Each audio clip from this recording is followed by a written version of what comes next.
Quantum mechanics is the study of elementary particles at the nanoscopic level and analyzing their unusual behavior. Have you ever thought what is the smallest possible thing that everything is made of? Well, if you have not, then let's try with a slice of bread.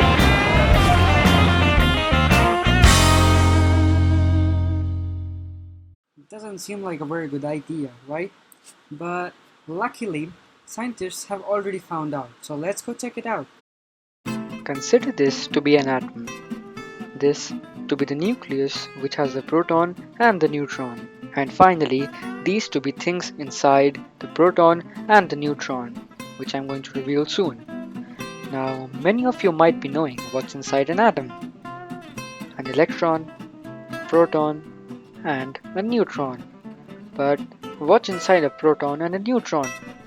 It's these quarks, which are joined together by gluons, which produce strong nuclear force for joining them.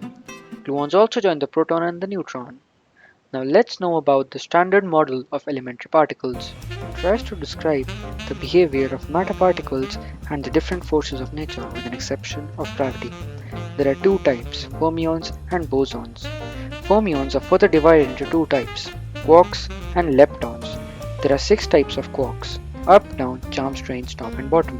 There are 6 types of leptons as well: electron, muon, tau, electron neutrino, muon neutrino and tau neutrino. Now, there are 5 types of bosons. Gluons, as we have already discussed before, are responsible for binding protons and neutrons. They produce the strong nuclear force. Then there are W and Z, which produce the weak nuclear force. There is Y, which produces the electromagnetic force. They are called photons. They also give light. Now there's an hypothetical particle, which is graviton, which produces gravity. Now there is Higgs boson as well, which were discovered recently by Peter Higgs. Higgs boson produces Higgs field.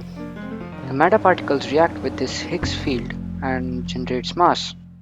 Young's double slit experiment. If we take marbles, bits of matter, and shoot them through a single slit, we'd observe a single line at the back highlighting the path they took through the single slit. But with two slits, we'd observe two lines. Now with waves, we see that the waves hit the slit and radiate out, striking the screen with most intensity in line with the single slit. But with two slits, we see something else. If top of a wave meets the bottom of the other, they cancel each other out, and hence we see an interference pattern on the screen. So you can see the interference pattern as parallel lines. Now let's go quantum to see what happens on tiny bits of matter. Electrons are very tiny bits of matter. Now let's see what happens when we shoot electrons through a single slit. We see a single line. So far so good, but with two slits we see an interference pattern. What? This is something else. So does this mean that matter acts both as particle and waves? Erwin Schrödinger came up with an equation for the electron's wave function. Using this equation, we can find out the probability of an electron being in a particular position. Think of the wave as a pack or a bundle of probabilities. Size of the wave at any location predicts the likelihood of the electron to be there. It seems as if the electron is not in a fixed position, but there is a probability of an electron in being at many places at once. Now scientists are very smart. They placed a small little camera, or we could say a simple detector, near the two slits to see what's really happening. But you won't believe what happened. It just acted like a particle then.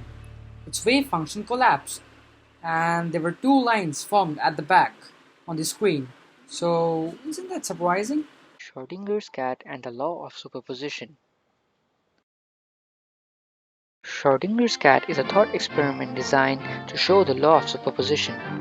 According to this, if we keep a cat and a radioactive element and seal the box, then there's a 50-50 chance that the cat is alive or dead.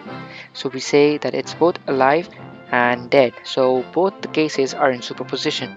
But as soon as box is opened, we see that the cat is either dead or alive, so we say that the superposition has been collapsed by the act of measurement or observation. We've had great breakthroughs in the quantum theory, but know that it's just the beginning and there's a lot more to come.